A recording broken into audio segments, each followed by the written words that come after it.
I've been thinking about this video for the last few days regarding the speaking out movement that we've seen on social media that's been playing out over the last few days, and I held off initially making a video about this because I wanted to get this right, and I wanted to really put the light on the victims here, because I didn't want to take away from their stories, because it's not about what I have to say or what analysts have to say or reporters have to say. This is about the victims, and this is about systemic change really being needed in the industry.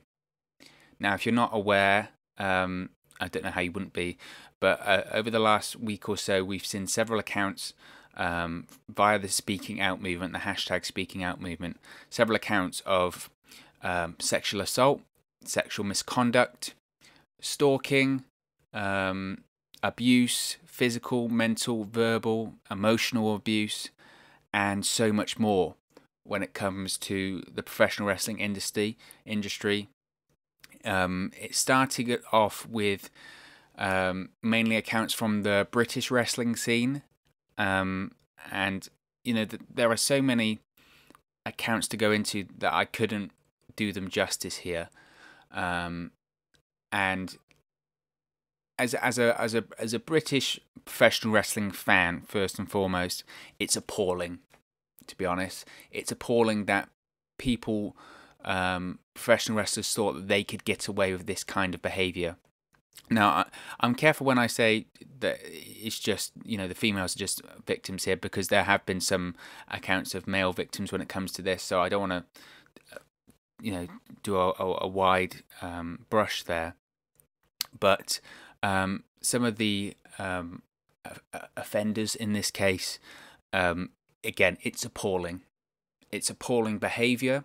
The fact that several professional wrestlers use positions of power to try and do these abhorrent actions and this abhorrent behaviour should be criminal, to be honest. And in some cases, I think it will be. We've heard reports that people are going to the police with these accounts and allegations now, and I believe West Yorkshire Police are looking into this.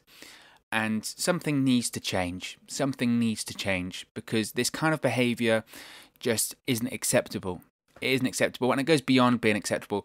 No one should be chasing their dream of becoming a professional wrestler or go into a professional wrestling school and feel that they are violated, feel that they're not safe, feel that they're not comfortable in their own skin, feel they're not comfortable in pursuing their dream, because you've got predators, you've got people trying to use their influence and their positions of power and positions of authority to make people feel vulnerable, to make them feel, in some cases, inadequate, and in some cases force themselves on trainers, women, females, males, whoever. It's like I said before, it should be criminal. And people, some of the reaction to this, and largely the reaction to this on social media, has been very good. It's very, very supportive. I would like to also lend my support to all of the victims involved here. I think you're incredibly brave and courageous to come forward with these stories. It's not easy, especially in a profession like professional wrestling, where there are so many politics, there are so many people in positions of power, that if you come forward with your story, you could be silenced, you could be prevented from working on shows, your dream of becoming a professional wrestler could be over. That's what manipulators do. They use these positions of power to prevent the truth from coming out and to hide their actions. That's what predators do. And it's not acceptable. It's not acceptable. And I know this is incredibly painful for people to come forward with their stories, but their bravery will win here. And I hope that systemic change is going to come in place because of this, because it needs to. Because you can't go on like this. We can't go on like this. I'm almost ashamed to be a professional wrestling fan. And yes, it's not nice finding out that someone that you had high respect for, or someone that you admired, or someone that you professionally thought was a great worker or a great promo, that pales in comparison to the pain and the suffering of the victims here. It's not acceptable, and real change needs to happen. If we've learned anything from 2020, it's that when these moments do strike and when these movements come about, real change needs to happen. You know, professional wrestling, the word is in there, professional. In what other professional environment is it acceptable to force yourself on a woman? Is it acceptable to emotionally and physically abuse and manipulate them? It's not on.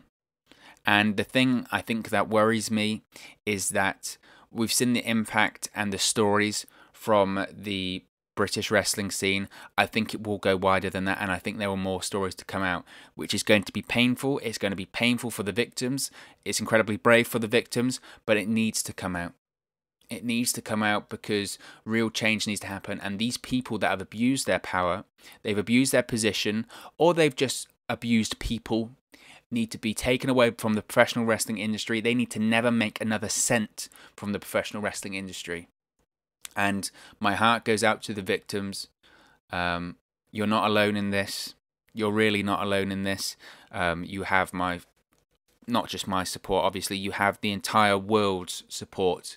And I'm so sorry that you had to go through anything like this, because it's not right, it's wrong, and it upsets me greatly that you had to suffer for chasing your dream and doing what you wanted to do and taking the risk of betting on yourself, and you had to go through all of this. And you shouldn't have to go through that just to make it. You shouldn't have to go through that to become a professional wrestler. That's not acceptable. That is not acceptable. And these people that have abused their power and have pressured females and emotionally, physically and mentally abused them, they should be locked away and thrown away, and the key should be thrown away. And I know we've seen some apologies come out. They've not been good enough. They've not been good enough. And I don't think... The problem is when it comes to these apologies, are they apologising to the people that they've hurt, or are they apologising that they got caught? That's what I think with that situation there. Now, today, I know I wasn't said I wasn't going to mention any names, but I've just heard some comments made by Sammy Guevara in 2016 on a podcast regarding Sasha Banks.